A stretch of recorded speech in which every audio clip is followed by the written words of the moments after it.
Accessible camping tent. 1 year ago, Jill was in an accident resulting in paraplegia from a T7 spinal cord injury. She has no control over her legs but has good trunk control and can use her arms well. She operates a manual wheelchair and drives an adapted car. Jill has adjusted to her life since her injury, but she really misses the camping trips she used to take by herself.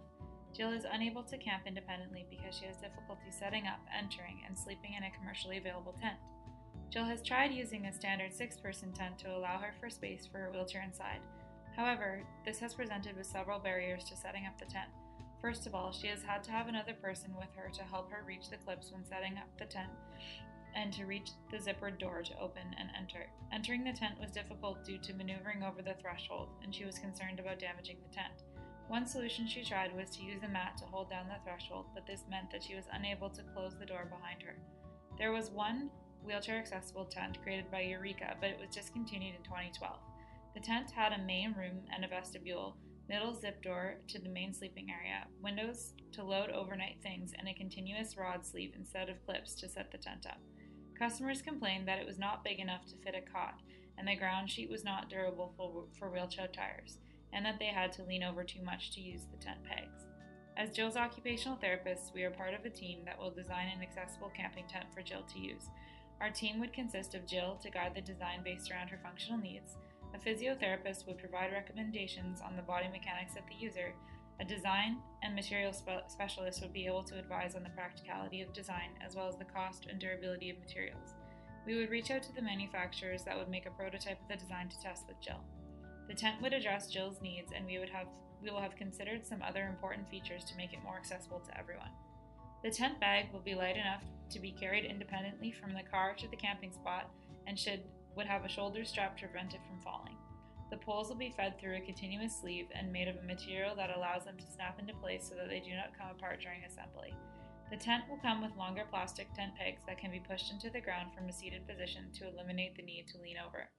The tent door will be made of vertical magnetic strip that opens from the midline outwards and closes automatically once the person has entered. The tent door design is wide and does not have a threshold, allowing the wheelchair to enter smoothly. The tent dimensions would allow for a full-size collapsible camping cot as well as room to enter, pivot, transfer onto the cot. The floor will be made from durable material that will withstand the use from a wheelchair. Similar to the Eureka tent, there will be a U-shaped window big enough to transfer overnight items into the tent without having to enter and exit multiple times. Although this tent meets Jill's needs in many ways, there are two limitations with the design. This tent will be expensive because it is a specialty project that utilizes more expensive materials such as magnetic closures and durable floor material. Another limitation is that the tent will only be suitable for summer camping because it is a single-walled design. We received feedback about our idea of an accessible design camping tent from an online community. A user with spina bifida suggested adding a separate room in the tent for toileting. After doing some research and talking to other people who use wheelchairs, we found that setting up a small privacy tent was more preferable. Another user with muscular dystrophy recommended adapting a pop-up tent. After researching pop-up tents further, we have decided that they are not well suited for a larger tent size and would be difficult to take down independently in a seated position. We would evaluate this design by creating a pilot tent which would be used with Jill and a few other people who use wheelchairs. We would use the COPM before and after Jill uses the tent to rate her performance and satisfaction in the occupation of camping independently. As well, we would use the psychosocial impact of assistive devices scale as a measure of functional independence, well-being, and quality of life. We would also interview Jill to collect qualitative data and make changes based on subjective feedback. Overall, this accessible tent will meet Jill's needs so that she is able to go camping independently, thus performing a meaningful occupation she has not been able to do since her injury.